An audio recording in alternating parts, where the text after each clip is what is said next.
Welcome to the program. I'm Mark Imperial. This segment's being brought to you by booksgrowbusiness.com. It's the place where busy professionals get their books done so they can educate their consumers, build their practices, and leave a legacy. We're doing a series of spotlights on remarkable attorneys across the country with a focus on elder law and or estate planning. Joining me on this segment, representing Central Virginia, is Simon Stapleton. Simon, welcome to the program. Thank you, Mark. Glad to be here. I know it's a broad topic, so please tell us your specific areas of focus and the types of clients that you help. Sure, be glad to. So my area of focus within estate planning is elder law, elder care. So primarily I work with seniors 65 and older. So a typical client would be perhaps a couple in their 60s or 70s looking to protect their assets. They may be concerned about healthcare costs, nursing home costs, and they want to protect their assets. So for example, let's say their husband was to go into a nursing home. We want to protect some money so that the wife in that situation would still have money to live on. And typically the way that we do that is with a trust, with what we refer to as an asset protection trust, to protect the assets for the other spouse. What are some of the dangers of not setting up that protection? Who can come after that money? What can happen? Well, the biggest danger it really is the health care costs. So for example, I'm in Charlottesville, which is in Central Virginia, and nursing home costs here are typically $80,000 to $90,000 a year. Even more than that for someone in Northern Virginia. So as you can imagine, if someone gets sick to the point where they do have to go into a nursing home, the assets can be wiped out very quickly, often within a year or two for most folks. That's the biggest danger.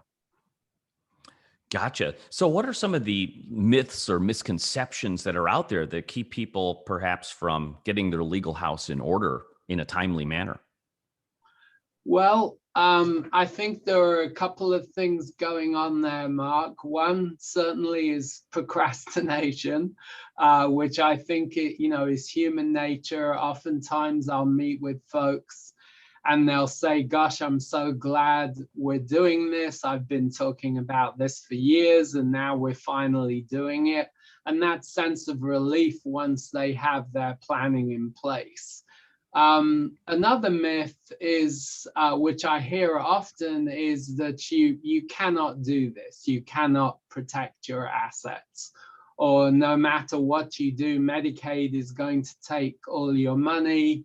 Another one is my husband or my spouse, my wife is already in a nursing home. It's too late to do any of this planning.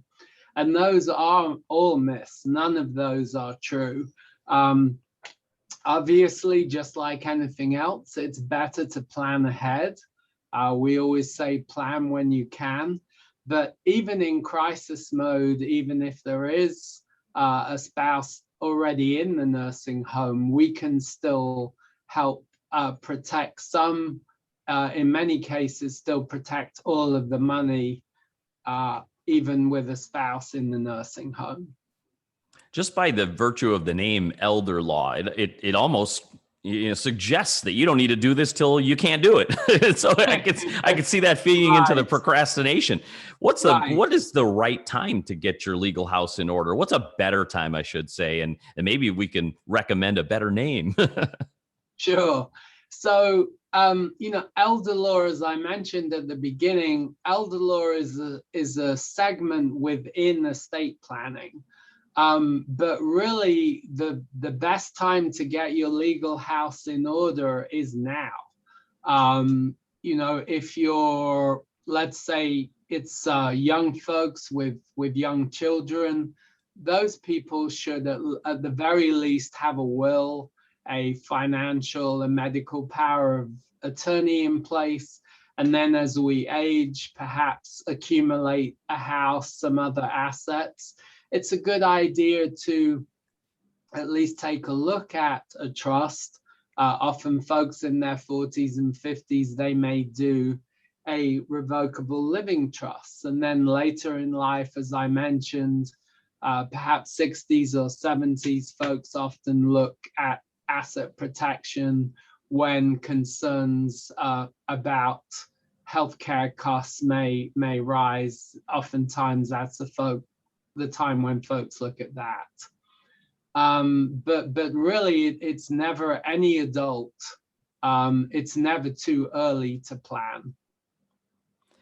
Simon, what inspired you to focus on the elder law, side of estate planning? How did you get started in this field?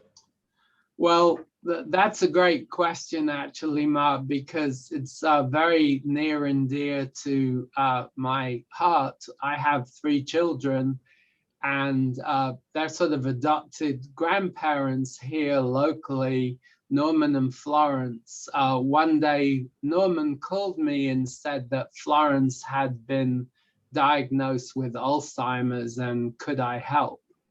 And even though I was an estate planning attorney at the time, I realized that I could only be of minimal help to Norman and Florence as an estate planner. So that was really when I started diving into elder law to understand Alzheimer's, dementia as a disease, the whole Medicaid process, how that worked, the rules and regulations there. So I really took a deep dive into all those areas and found that as a result of that, I was able to help Norman and Florence walk their way through that whole process. Sell the house. Florence did eventually have to go into a nursing home, but we were able to do that in such a way that Norman wasn't devastated financially. So I really was grateful for the way that I was able to help them. And since then, there have been many, many Norman and Florences that I've been able to help along the way. It's an underserved segment of the population, seniors, and so I'm very glad. I feel very privileged to be able to work with them and help those folks. And much needed, especially in this generation. It's almost a silver pandemic, if you will, of people that need this information. So I'm really excited to share this information with folks. Simon, for folks that are in the areas that you can serve in Virginia, Central Virginia, around Charlottesville, how can they learn more, find you, and connect with you? Sure. So the best way to do that, Mark, would be to go to my website, which is elderlaw-va.com. That's ELDERLAW-VA.com. Or they can call us. The number is 434-293-7788. Can reach us either way.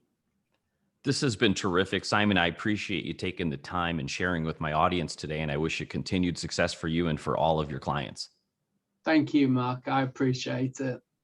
That was Simon Stapleton from Charlottesville, Virginia. And this segment's been brought to you by booksgrowbusiness.com. It's the place where busy professionals get their books done so they can educate their consumers, build their practices, and to leave a legacy. That's all for now. I'm Mark Imperial, and thanks for joining me.